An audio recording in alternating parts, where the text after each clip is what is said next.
Welcome back to the Lacrosse Flash. Ashley Docking. Thanks, Tyson. It's about time you called because I don't have the exact numbers in front of me, but I'm pretty sure our Lacrosse Flash episode was the most viewed of all time. Did you really take the time to go back and check the numbers? Though somehow that doesn't surprise me. Anyways, let's do this. The Toronto Rock sit atop the NLL with a 6-1 record, and I can't say I predicted this, but this team is walking with an S word that we used quite often last year. We used the word swagger a ton on Relax last year, and this iteration of the Toronto Rock, they have it, and they have it in excess. Now, they're not cocky, they're just a very confident group, and why not? They've been able to win a number of close games in different ways.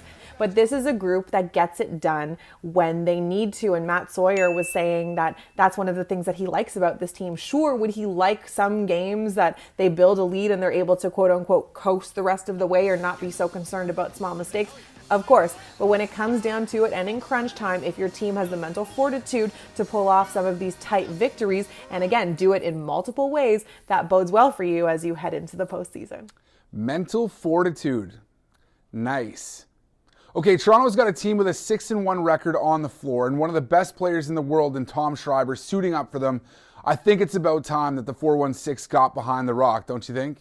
If I had one Valentine's Day wish, and you can keep your snarky comments to yourself, Tyson, it would be for the city of Toronto to wake up, open their eyes, and understand how much they need to be supporting this Toronto Rock team. Now, I get it. There's a lot of noise in the professional sporting space. The Toronto Raptors are about to make a run in the postseason. The Toronto Maple Leafs just locked up Austin Matthews, and everyone's really excited about the prospect of Mitch Marner also signing a long-term deal with this team. But the Toronto Rock are for real, and the games are well attended. The crowd is the appropriate level of excited, especially given that the Rock have a penchant for going down to the wire.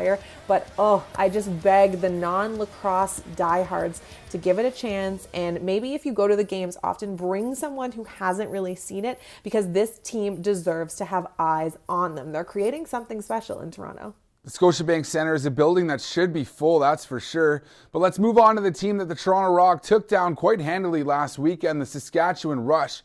3-3 on the year. Whew, didn't see this coming. What's going on with these guys?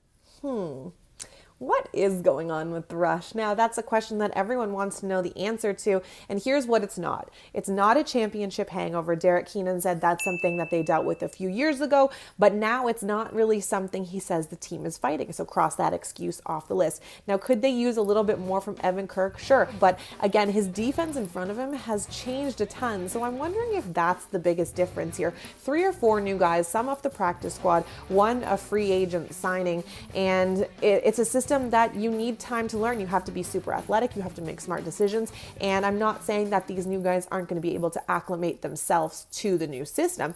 It's just going to take some time. So in the meantime, I think the offense really has to make up that difference. Sask are 8th in goals for, and their top 3 in goals against. They've allowed 70 so far this season. That's obviously not a disparity that can continue. So Mark Matthews, where are you at? Listen, I know there's a lot of pressure on this guy. He said when I spoke to him last week that he doesn't really feel pressure to emulate his numbers from last year. If you remember, he had record-setting assist numbers, but he's got vision, he's got strength, he's got poise in and around the net, and he's got a diabolical shot. So I think that a little bit more attention needs to be placed on him in looking for his own. Now, he has an undeniable connection with Ben McIntosh, who leads the Rush in scoring, but I overheard on the bench a little bit the coach talking to Matthews, and not in any kind of negative way or yelling at him, but he was just like, hey, don't be afraid to look for your own. Don't be afraid to take these defenders one-on-one. You have such a size advantage. Utilize it, and we need you to. So I think with the Rush, there's a lot of moving pieces, and they'll look to round into place a little bit later,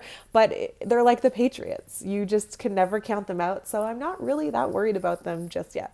Well, as much as I hate to agree with you, Ashley Docking, I'm going to.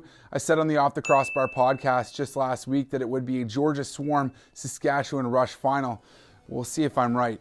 Anyways, thank you very much, Ashley, for joining. Always a pleasure. And thank you for watching. This has been the Lacrosse Flash. I'm Tyson Geick, and we'll see you next time.